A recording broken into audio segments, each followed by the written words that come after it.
avez déjà sûrement entendu parler de la crise, de cette fameuse crise de la quarantaine. Parce que 40 ans, c'est aussi une saison, un cap à passer. Et pour certaines, c'est plus ou moins difficile parce que c'est un temps de remise en question, un temps de questions où on peut se dire mais dans quelle direction est-ce que je vais? Est-ce que je suis dans la bonne direction? Est-ce que j'ai des changements à faire?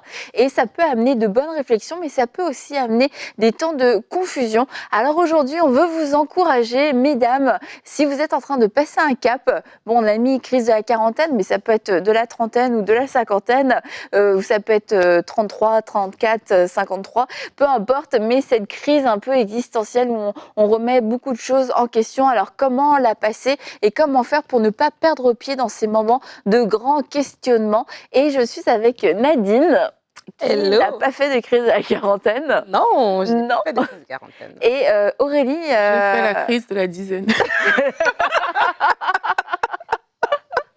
Et Aurélie, mais nous ne pouvons donner aucune information temporelle sur Aurélie, donc je m'arrêterai ici. Donc oui, c'est ça, je le disais, c'est pas forcément la quarantaine, mais bon, souvent on va dire la crise de la quarantaine, mais c'est tout un concept au final, mais qui peut se vivre un petit peu à tous les âges de la vie, adulte, femme. Si on passe un cap, s'il y a une nouvelle étape, des enfants qui partent, un changement de métier, une réorientation, quelquefois ça peut être des choses plus douloureuses, une séparation, un mari qui au bout de 20 ans de mariage d'un seul coup se réveille et dit bah écoute, moi je m'en vais, et du coup ça provoque tout un tas de remises en question. Et comme je disais, c'est pas une mauvaise chose que de se poser des questions, mais quelquefois c'est des périodes où on peut perdre pied en fait, on sait plus qui on est, on sait plus ce qu'on veut, ni ce que Dieu veut. Et c'est ça un peu le but de l'émission, c'est de pouvoir nous aider à y voir plus clair et à pas se laisser non plus aveugler par toutes ces questions. Et on parle de la quarantaine parce que c'est un cap dans la vie d'une femme, dans le sens où c'est aussi un moment où est-ce que, habituellement, si on a commencé notre vie de famille plus tôt, nos enfants sont plus indépendants, on a l'impression peut-être que voilà, ils ont moins besoin de nous, nous-mêmes aussi, on est en train peut-être d'avancer dans notre vie professionnelle, peut-être aussi au niveau même de notre corps, dans nos hormones et tout ça, on est en train de tranquillement se rendre vers la ménopause. Il y a certaines même qui vont même la commencer déjà à avoir certaines manifestations comme ça. C'est un moment de transition et comme on avait fait l'émission cette semaine par rapport aux jeunes femmes qui rentrent dans le mariage, il y a des moments comme ça qui sont des moments de transition, des caps d'une nouvelle saison, mais c'est important d'être bien préparé et des fois juste en parlant avec des gens autour de nous, on se rend compte que ah tiens, je suis pas bizarre, ah ok d'accord, j'ai des insomnies, ah ok c'est pas anormal, d'autres personnes le vivent aussi, etc. Mais en même temps, j'aime bien parce que le thème, c'est la crise de la quarantaine chez la femme chrétienne. Parce que je crois que cette crise, elle peut arriver, mais lorsqu'on est enfant de Dieu, on peut mieux la vivre. On peut la vivre de la bonne manière parce que, en fait, alors qu'on se sent peut-être se poser des questions existentielles, se remettre en question, penser à l'avenir, se dire, OK, est-ce que j'ai fait les bons choix? Les choix que j'ai faits jusqu'à présent m'ont amené à ce niveau-ci. Est-ce que je suis heureuse? Est-ce que je suis épanouie? Alors que si on n'a pas le Seigneur, on peut se poser ces questions et prendre peur et faire des choses des fois même assez dramatiques, hein, vraiment des gens qui quittent tout, qui chamboulent toute leur vie. Mais lorsqu'on a le Seigneur, je crois que c'est comme un filet de sécurité en dessous, que lorsque même on se pose des questions, et peut-être que oui, il y a des choix, on a peut-être des regrets, des choses qu'on aurait pu faire, de se dire, il n'est pas trop tard en fait. Ce temps de réflexion, de remise en question doit nous amener à dire, OK, Seigneur, je me tourne vers toi et je te fais confiance. Je sais que tu es celui qui tient ma vie entre tes mains. Et alors que je suis dans ce moment tournant, peut-être que là, alors que j'ai plus de temps parce que mes enfants sont plus grands, ou alors que voilà, je veux changer de carrière ou peu importe, je veux le faire avec toi. Et je crois que ça se vit mieux. C'est comme l'adolescence. Il y a des enfants qui vont vivre une crise d'adolescence, mais nous, parents chrétiens, on sait que nos enfants ne vont pas vivre de crise d'adolescence, mais on va les accompagner dans le changement qu'ils vivent dans leur cœur, dans leur corps, alors qu'ils sont adolescents. En fait, c'est un peu ça. Et j'ai demandé à Rachel qu'est-ce que cette crise de la quarantaine et quels sont aussi les conseils qu'elle peut nous donner pour pouvoir passer à travers cette crise. Et donc, Rachel, nous t'écoutons, à toi la parole. Bonjour Annabelle et toute l'équipe, et bonjour à toutes et à tous. Il y a des hommes qui regardent votre émission aussi. Alors, la crise de la quarantaine chez la femme. Ah, voilà un thème intéressant, très à la mode, j'ai envie de dire. Alors on va le décortiquer ensemble et puis voir comment on reconnaît cette saison-là et comment est-ce qu'on s'en sort aussi, comment est-ce qu'on en sort grandi. Donc déjà je vais commencer par ce que la crise de la quarantaine n'est pas, ce n'est pas une maladie. C'est une saison de la vie au niveau psychologique de la personne. Et je vais même challenger la terminologie. J'aime pas le mot crise et j'aime pas le mot quarantaine. Je vais vous expliquer pourquoi. À la place de crise, j'aimerais qu'on parle de transition. Parce que crise a une connotation négative, où je subis quelque chose pour lequel je ne peux pas faire grand-chose. Donc on enlève le mot crise, on met le mot transition à la place. Et puis 50 c'est le nouveau 40. Donc on ne va pas s'arrêter sur un chiffre. Cette zone de transition se passe à 40, à 50, ça dépend de l'histoire de vie de chacune d'entre nous en fait. Donc ne restons pas bloqués sur une terminologie, on change crise en transition et on ne s'arrête pas sur un chiffre. Ça peut être 30 ans, ça peut être 40 ans, ça peut être 50 ans, ça peut être un peu plus. C'est vrai que le passage des dizaines peut enclencher ce phénomène de transition. D'accord? Donc on part sur une transition liée à une saison de vie. Crise de la quarantaine, transition de la cinquantaine, on peut passer facilement à cette terminologie-là. Ensuite, on ne la vit pas pareil si on est un homme ou si on est une femme. Les hommes, ils vont faire cette transition avec une réaction par rapport à ce qui se passe à l'extérieur d'eux. C'est souvent lié à leur vie professionnelle ou au regard de l'autre sur qui ils sont. Donc on est vraiment avec une transition qui est liée à l'extérieur, que l'homme va vivre avec ce qui vient de l'extérieur vers l'intérieur, alors que chez la femme, c'est du domaine de l'intérieur vers l'extérieur. C'est une transition qui va avoir lieu au niveau de sa vie personnelle, au niveau de son propre regard sur soi, on va décortiquer tout ça, au niveau du physique, etc. Il y a la ménopause qui va arriver, il y a le statut avec le phénomène du nid vide, et puis des exigences professionnelles que l'on a par rapport à soi-même. Donc ça, c'est un point important. L'homme, c'est dans le domaine de l'extérieur, la femme, c'est dans le domaine de l'intérieur. Quels sont les signes? Eh bien, c'est un sentiment de vertige, en fait. C'est comme si je suis en train de prendre un pas, de faire un grand pas pour changer de dizaine. Donc c'est pour ça qu'on parlait de la quarantaine. Je suis à 29, je passe à 30, je suis à 39, je passe à 40, enfin 49, je passe à 50. On va faire un grand pas pour passer dans la dizaine suivante et ce grand pas, il est plus lent que les autres. On a comme un sentiment de vertige. Pour moi, c'est un mot qui résume bien ce qui se passe pendant cette zone de transition, ce qui est communément appelé la crise de la quarantaine. C'est une sorte de vertige où on devient plus facilement irritable. On va regarder pourquoi. Il y a un phénomène de lassitude qui peut s'installer. Il y a une espèce de fatigue de fond qui peut s'installer. Et puis, il faut tout réapprendre en fait. Son look, sa peau, son corps.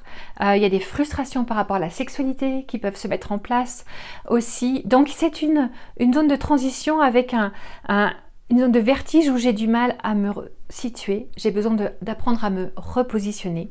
J'ai besoin d'apprendre à me plaire à nouveau et à plaire à nouveau en fait. Et j'ai besoin de pouvoir faire face à tout ce que je suis en train de vivre dans ma vie personnelle et dans ce qui m'entoure.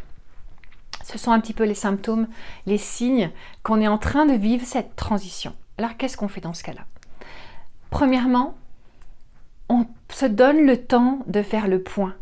Pour faire une transition, il faut pouvoir clôturer un chapitre, regarder en arrière, faire un bilan positif, parce qu'on a souvent la tendance à faire des bilans négatifs, donc un bilan positif, objectif, et qui nous permet ensuite de regarder en avant et d'apprendre des erreurs que j'ai pu faire ou de corriger les choix que j'ai pu faire pour être aligné avec qui je suis aujourd'hui dans cette saison.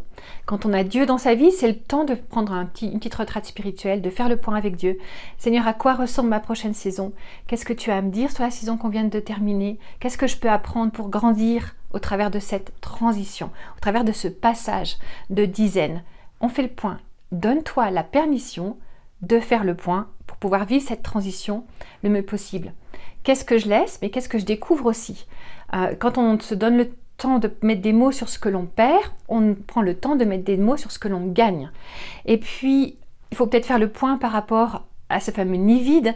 Si la zone de transition veut dire que si j'ai des enfants, ils quittent le nid, eh bien, on peut fermer et faire un deuil de la saison avec tout le monde à la maison. Quand notre premier a quitté la maison, c'était important pour nous de bien fermer cette saison-là pour pouvoir rentrer dans une saison où on interagit avec des adultes. Donc, quelle que soit ta situation de transition au niveau personnel, prends le temps de faire le point là-dessus. Et puis ensuite, au niveau physique, il va falloir prendre le temps de rééquilibrer ta vie. Au niveau de ta santé, du sport, de ton alimentation, de la façon avec laquelle tu prends soin de ton corps, de toi, de ta peau, etc. On n'a plus 20 ans dans cette zone de transition et c'est vrai qu'il y a des adaptations à faire, des ajustements à faire. On ne peut plus manger comme on mangeait avant. On ne peut pas tomber dans le pot de Nutella, c'est mon exemple préféré, comme quand on a 18 ans. Il va falloir rééquilibrer ta vie pour cette nouvelle saison. Une hygiène de vie importante, le sommeil va être important aussi. Peut-être que tu auras besoin de faire un point médical pour regarder au niveau des hormones. L'irritabilité peut être liée à toute la zone de périménopause, donc avant la ménopause. Et donc les hormones sont un petit peu en train d'être dans tous les sens et puis ensuite on va en perdre. Bref, ça vaut le coup de faire un point médical pour pouvoir compenser avec une hormonal thérapie, une thérapie au niveau des hormones qui peut être naturelle ou chimique, à voir avec ton médecin. Les deux sont possibles. Donc on fait le point au niveau de son équilibre de vie, on fait le point au niveau de la façon avec laquelle on prend soin de soi. Bien sûr, on aura fait le point avec Dieu juste avant. On fait le point au niveau médical pour pouvoir rentrer dans cette nouvelle saison de vie avec les meilleurs atouts, les meilleurs équipements possibles. En fait, on reprend en main sa vie. On reprend en main sa vie au niveau de son habillement. Peut-être qu'avec la ménopause, certaines vont prendre du poids. Et garder les habits dans lesquels je rentrais à l'âge de 18 ans, ça serait une erreur en fait, parce que ça serait conduire en ayant le regard dans le rétroviseur. Il faut peut-être réadapter sa garde-robe à quelque chose qui va convenir à mon corps, à mes formes d'aujourd'hui, à mon style de vie d'aujourd'hui. Peut-être que j'ai besoin de réapprendre le maquillage différemment, le sommeil, la façon avec laquelle je prends soin de moi, avec laquelle j'interagis avec les autres aussi. On a gagné la maturité, on a gagné en expérience, et cette transition va nous permettre une transmission. Donc, pour vivre bien cette transition de la prochaine dizaine, j'enlève la crise de la quarantaine, eh bien, on se concentre sur être bien dans sa peau, être bien dans sa vie avec Dieu et vivre au mieux cette saison-là pour pouvoir transmettre vers l'autre, vers les autres femmes que Dieu me confie, eh bien, ce côté positif de ma saison de vie aujourd'hui. Merci Rachel pour cette explication et tous ces bons conseils. Alors je vous le rappelle, et si vous ne le savez pas, Rachel est pasteur, elle est aussi thérapeute et avec son mari Éric Dufour, ils ont notamment un ministère auprès des couples qui est un outil, je trouve, que tous les gens devraient utiliser. C'est ça, parce que leurs enseignements sont extrêmement profonds, pratiques et pertinents, et je crois que ça peut aider à plusieurs niveaux, notamment au niveau aussi de la sexualité. Ils ont pas mal d'enseignements, d'outils concernant la sexualité dans le couple, ainsi que la communication et tout ça. Et donc Rachel, pour en revenir à notre crise de la quarantaine, nous disait crise, j'aime pas, quarantaine, j'aime pas. Donc transition. Et c'est vrai que c'est une autre façon de pouvoir l'approcher, que c'est une transition, parce que comme tu le disais Nadine, il y a cette fameuse crise d'adolescence, et en fait c'est pas forcément une crise, c'est un passage, c'est une transition qui certes a ses défis, comme chaque transition en fait dans la vie, il y a des choses qui sont moins évidentes, mais ça veut pas dire que c'est forcément un gouffre dans lequel où on n'a aucun contrôle, et puis comme Rachel le disait, on subit, on peut pas faire grand chose. C'est qu'en fait quand on passe d'un âge à un autre, d'une étape à un autre, d'une saison à un autre, d'une décennie à une autre, ce sont des passages, et on peut aussi, selon notre attitude, le passer plus ou moins différemment. Et si je me dis ok, là je vais avoir 40 ans, c'est bon, moi je pète un plomb à 40 ans, en fait je me conditionne déjà à le vivre comme une crise. Si je me dis je vais avoir 40 ans, je vais avoir 50 ans, je ne vais pas avoir 50 ans, en tout cas pas demain, mais je les aurai un jour, mais que je me dis je suis en train de vivre une transition, je vais la vivre que je veuille ou non, mais par contre je peux mettre en place certaines choses pour pouvoir mieux le vivre, pour pouvoir bien le vivre, et pour pouvoir revivre aussi tout ce que le Seigneur a dans ce moment-là, parce que c'est faux de se dire que dans les temps de transition, c'est comme tout s'arrête et la volonté de Dieu même s'arrête. Oui, effectivement, Annabelle. Et j'aime ce sujet parce que c'est pas des sujets qu'on entend souvent dans le milieu chrétien, forcément, en fonction de là où on vient.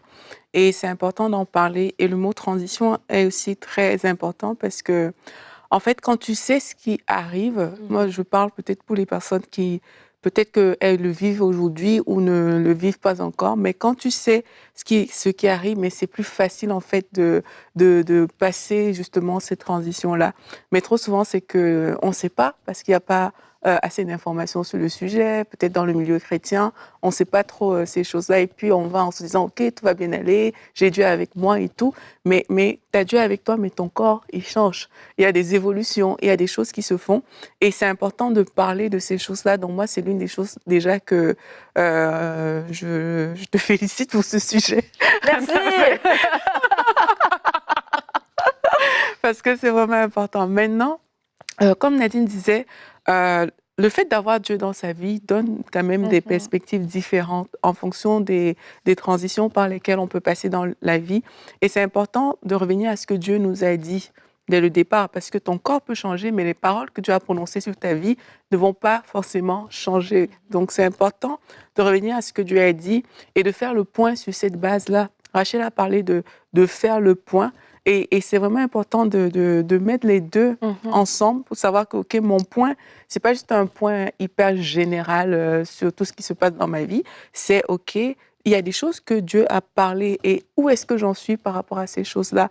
Et je le dis parce que souvent, vous allez voir que dans la vie de certaines personnes, ils sont en train d'avancer dans les plans de Dieu, mais ils ne sont pas forcément en train d'avancer dans des plans, dans d'autres domaines, dans d'autres aspects. Et on va tout remettre en question à cause de ces aspects-là, alors que sur le plan de leur appel, ils en ont pris conscience, ils sont en train de marcher dans cette direction et tout, mais des domaines secondaires, je vais appeler ça comme ça, qui sont importants aussi, hein, des domaines secondaires viennent balayer tout et on remet tout en question et on rejette tout au final. Donc c'est important de faire le point avec la base, mais voici ce que Dieu m'a dit me concernant par rapport à ma vie, voici où je suis en train d'aller. Par rapport à cette base-là, tu verras qu'il y a des choses, peut-être que ton frère, ta soeur accordent de l'importance dessus, que toi, ce ne sera pas forcément ça, ta valeur de base sur laquelle tu vas t'accrocher. Du coup, si c'est quelque chose qui ne fonctionne pas dans ta vie comme dans la vie de ton frère, ben, peut-être que ça n'aura pas le même impact sur toi. Tu n'as pas besoin d'embrasser cette chose-là comme la chose la plus importante de ta vie. Et c'est sur cette base-là qu'il faut faire le point. C'est vraiment en fonction de ce que Dieu t'a dit, les plans de Dieu par rapport à ta vie. Et comme toute transition, moi j'aime trop ce que Rachel a dit, il y a des choses qu'il faut accepter de laisser. Et c'est partout, hein, c'est même pas une histoire d'âge. Je me rappelle, j'ai écouté une femme qui fait des vidéos de nutrition. Elle dit beaucoup de problèmes que des personnes ont à un certain âge, c'est parce qu'elles n'ont pas fait la transition alimentaire. Et moi, j'étais comme, OK, la transition alimentaire. Et puis là, elle expliquait, bon, là, je parle de nutrition, mais c'est tu peux pas manger à 20 ans, tu peux pas manger à 40 ans comme tu mangeais à 20 ans. Il y a une transition qui doit se faire. Et c'est la même chose. Tu peux pas être à 40 ans comme tu étais à 20 ans. Il y a des transitions qui doivent se faire. Et ça fait partie de la vie comme Dieu l'a créée. Et on doit accepter ces choses-là et avancer dans ce sens-là. J'ai beaucoup aimé ce que tu as dit par rapport au plan, parce que c'est vrai que la crise existentielle, elle va se passer parce qu'on arrive à un certain âge et on a l'impression qu'à cet âge-là, je devrais avoir fait tac, tac, tac, tac, tac. Et c'est ça, en fait, qui nous fait vivre une certaine crise. Et c'est important ce que tu viens de dire, Aurélie, comme tu as dit, que les gens vraiment puissent se regarder par rapport au plan de Dieu, par rapport à leur vie. Et moi, je voulais juste rajouter l'importance pas d'appréhender, mais d'avoir hâte des fois à certaines choses. En fait, on va parler demain aussi quand on va parler de vieillir.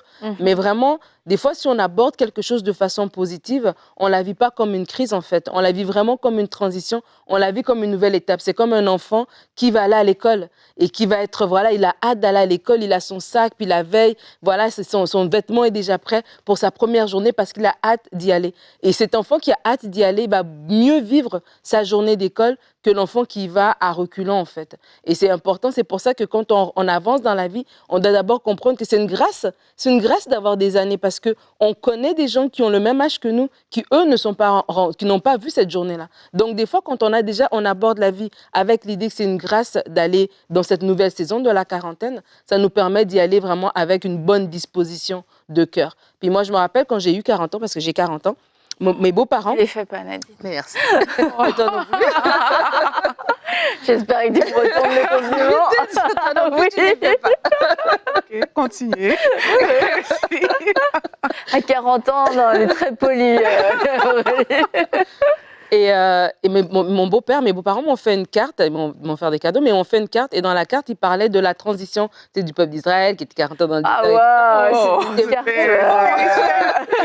Mais c'est vrai, en fait, et de voir ça comme ça, de voir ça comme un nouveau départ de quelque chose de beau, de quelque chose de glorieux, en fait, d'une nouvelle saison. Et comme Rachel l'a dit, peut-être ce sera une saison où il n'y aura pas les enfants, peut-être ce sera une saison où, voilà, tu es dans une autre étape de ta vie, mais c'est une belle étape, en fait. Et lorsqu'on y va avec ce cœur-là, on est capable maintenant de se renseigner de la bonne manière, de ne pas avoir peur de ce qu'on vit dans notre corps, de ne pas se dire, ben voilà, ça veut dire que j'arrive à une étape où je vais subir des choses. Non, je me renseigne, je mange mieux, je comprends que voilà, je ne peux pas manger à cette heure-ci parce que je vais mal dormir. J'embrasse tout ça, ça fait juste partie de la nouvelle saison dans laquelle je suis. Et parce que je me connais mieux, moi, en tout cas, personnellement, je trouve que même en tant que femme, franchement, quand on vieillit, on apprécie, on le vit mieux et on est sûr de nous.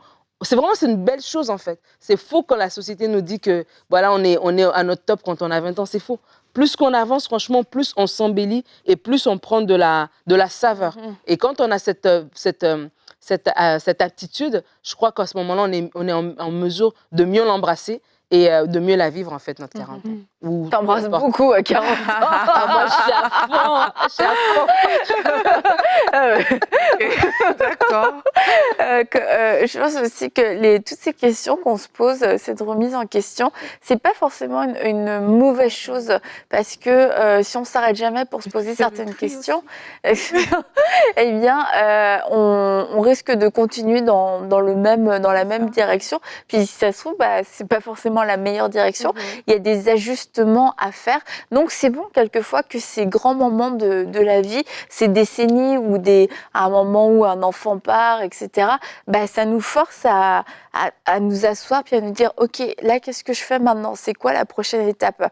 Mais comme le disait Rachel et vous l'avez dit aussi, ce qui est important, c'est d'avoir cette réflexion, d'avoir ce temps avec le Seigneur, parce que là quand on est toute seule, c'est là où il y a tout un tas de choses qui peuvent aussi venir court-circuiter nos pensées ou les influencer, des mensonges quelquefois qui ressortent, un entourage qui n'a pas forcément la pensée de Dieu et encore moins la pensée concernant le vieillissement ou la maturité, et des gens qui peuvent être de mauvais conseils. Mais quand on se pose ces questions-là avec le Seigneur, je pense que c'est aussi une bonne occasion pour le Seigneur de pouvoir nous parler parce qu'on est disposé, on est vraiment disposé. On dit non là Seigneur, moi j'ai besoin d'une direction fraîche. Si tu me dis on continue, je continue. Si tu me dis non, va de ce côté-là, je vais aller de ce côté-là. Et c'est des moments du coup qui peuvent être extrêmement bénéfiques pour notre vie spirituelle où on va prendre un élan. Mais ce qui est dangereux, c'est que ce soit un gouffre en fait. Et puis que là, on s'apitoie, on se victimise, et puis on a l'impression qu'on n'a plus d'espoir. Puis là, on laisse tous ces mensonges venir, et d'un seul coup, on se sent nul, on se sent déprimé. Ah mais je suis déjà trop vieille, j'ai perdu mon temps. Et en fait, le but de ces réflexions devrait être, même si on s'est trompé, ça devrait être un fruit de foi, il y a un fruit d'espoir pour dire, ok, avec les années qui me restent, eh bien, je vais capitaliser ces années. Et si c'est pas le fruit de vos réflexions, je vous encourage à inviter le Saint-Esprit à venir dans vos réflexions, parce que ça se peut que vous y ayez juste réfléchi avec vous-même et voire même que vous ayez ouvert la porte à l'ennemi qui a commencé à vous susurrer, murmurer des mensonges. Et du coup, c'est pour ça qu'aujourd'hui, vous êtes coincé dans cette crise, à même remettre votre foi en question. Et c'est le temps aujourd'hui de vous lever, de prendre autorité, parce que ce sont des mensonges qui sont venus vous voler. Et cette remise en question devait produire un changement, mais pour le mieux. Effectivement. Et c'est bien de ne pas faire l'autruche du genre, c'est comme s'il n'y a rien qui se passe, parce que peut-être qu'il y a encore des choses à gérer et tout, alors qu'on se pose ces questions. C'est vraiment bien de mettre les mots sur les choses qu'on vit. Je pense que ça aussi, c'est des choses importantes. C'est que quelquefois, quand tu es occupé à différentes choses, tu réalises même pas que, en fait, c'est de ça dont on est en train de parler. C'est cette transition-là et tout. Donc, c'est bien de s'arrêter, de mettre les mots. Et j'ai aussi envie de dire à quelqu'un que la Bible dit qu'on va aller de gloire en gloire avec Dieu. Donc, quand il y a des questionnements qui se posent comme ça, l'idée, justement, comme tu as dit, Annabelle, c'est pas de s'affaisser et de dire que voilà, ma vie est finie, j'ai pas fait les bons choix, j'ai pas fait ci, j'ai pas fait ça. Mais vraiment, il y a des personnes qui, avec Dieu, c'est même à ce fameux âge de 40 ans, qu'il y a des passés incroyables qui ont commencé dans leur vie. Il y a des choses vraiment fortes qu'elles ont vécues et ça a marqué tout le reste, en fait. Donc, l'idée ici, c'est quand on fait cette espèce de bilan, on se pose ces questions-là, c'est pas de s'arrêter vraiment, en fait, c'est de mieux continuer sur le chemin que Dieu a ouvert devant nous. Donc, n'hésitons pas à, comme tu as dit, à le voir de façon positive, pas à le voir comme... À l'embrasser. C'est ça, à l'embrasser, Nadine. C'est ça qu'elle a dit exactement. Ouais, c'est pas quelque chose de mauvais, en fait. Quand tu réalises qu'avec Dieu, le meilleur est devant, mais ça veut dire que peu importe ce que ce point signifie aujourd'hui, il y a peut-être des gens qui n'ont pas atteint les objectifs qui s'étaient fixés, il y a des gens qui n'ont pas vu ci, qui n'ont pas vu ça, alors qu'ils avaient beaucoup d'espoir, mais avec Dieu rachète le temps. Ça, c'est une chose aussi que j'aimerais dire, c'est que Dieu rachète le temps et quel que soit ce que ta vie te dit aujourd'hui, mais sache que avec Dieu, il y a encore l'option d'aller de gloire en gloire. On ne va pas s'arrêter à toutes ces questions. Comme tu as dit, Annabelle, il faut renverser certaines choses et juste choisir, OK, voici ce qu'a été ma vie, mais là, je veux avancer avec mon Dieu et je crois pour le meilleur. Je crois que mes 40 prochaines années, ce sera des années de vie. Ce sera des années où je vais produire des choses que les 40 ans passés n'ont pas pu produire. Et ça, c'est la bonne mentalité pour passer cette transition-là. Amen. On n'embrasse rien, c'est bon. J'avais une chanson dans la tête. Ok. Donc, la crise de la quarantaine est en fait une transition. Et comme aussi Rachel a dit, ne nous arrêtons pas à cette terminologie. Oui, mais bon, moi, j'ai 38 ans, ça ne doit pas être la crise de la quarantaine. Et si vous êtes en pleine remise en question, eh bien, vous êtes en train de vivre cette transition pour pouvoir aller de l'avant. Et ça, c'est vraiment quelque chose qu'on doit garder en tête. C'est que chaque transition a pour but d'avancer, a pour but d'aller de l'avant. Et Dieu est un Dieu d'abondance, un Dieu qui ajoute, un Dieu qui multiplie. Alors que oui, on avance en âge, eh bien, on avance aussi en maturité, on avance en grâce. On devrait avancer aussi dans notre connaissance et dans notre intimité avec le Seigneur. Et des choses qu'on ne vivait pas à 20 ans, eh bien, on peut aspirer à les vivre à 40 ans, à 50 ans. Dire, moi, Seigneur, j'ai pas encore vu ces choses-là. J'ai l'impression que j'ai pas encore vu un niveau de ta gloire qui m'a satisfait. J'ai pas encore vu le salut de certaines personnes dans ma famille. J'ai pas encore vu ces moments où tu viens visiter mon église, où tu viens faire des choses extraordinaires qui dépassent mon intelligence et j'ai soif de plus. Et ces transitions doivent aussi susciter une soif. Alors c'est bien de se poser des questions sur soi-même, sur notre identité, sur la volonté de Dieu pour nous, ses plans, mais c'est aussi un temps où on peut se repositionner pour se dire, moi Seigneur, je veux vivre des choses avec toi. J'ai soif de toi et de pas se limiter à ces questions d'accomplissement, d'acquisition, etc. Parce que la vie est bien plus que tout ça. Notre vie est faite pour aimer et pour servir Dieu. Et dans ces transitions, je vous encourage à aussi avoir cette expectative de voir Dieu agir dans ces derniers temps, dans ces derniers jours, pas les derniers jours de votre vie, mais les derniers jours en général avant que Jésus ne revienne. Et je vous dis à demain pour une prochaine émission de Parole de Femme.